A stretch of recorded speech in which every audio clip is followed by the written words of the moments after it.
I believe so, Alice replied thoughtfully. They have their tails in their mouths, and they're all over crumbs. You're wrong about the crumbs, said the Mock Turtle. Crumbs would all wash off in the sea, but they have their tails in their mouths, and the reason is— Here the Mock Turtle yawned and shut his eyes. Tell her about the reason and all that, he said to the Gryphon. The reason is, said the Gryphon, that they would go with the lobster to the dance, so they got thrown out to sea.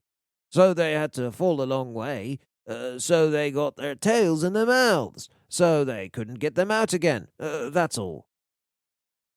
Thank you, said Alice. It's very interesting.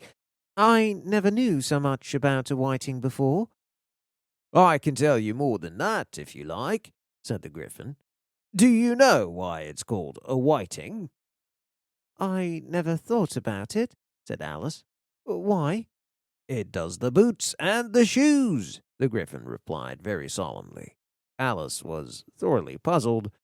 Does the boots and the shoes? She repeated in a wondering tone. Why, what are your shoes done with? Said the Gryphon. I mean, what makes them so shiny? Alice looked down at them and considered a little before she gave her answer.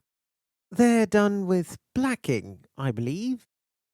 Boots and shoes under the sea, the Gryphon continued, are done with a whiting. Now you know. And what are they made of? Alice asked in a tone of great curiosity. Soles and eels, of course, the Gryphon replied rather impatiently. Any shrimp could have told you that. If I'd been the whiting, said Alice, whose thoughts were still running on the song, I'd have said to the porpoise, keep back, please. We don't want you with us. They were obliged to have him with them, the Mock Turtle said. No wise fish would go anywhere without a porpoise. Wouldn't it really? Said Alice in a tone of great surprise. Of course not, said the Mock Turtle. Why, if a fish came to me and told me he was going on a journey, I should say, with what purpose?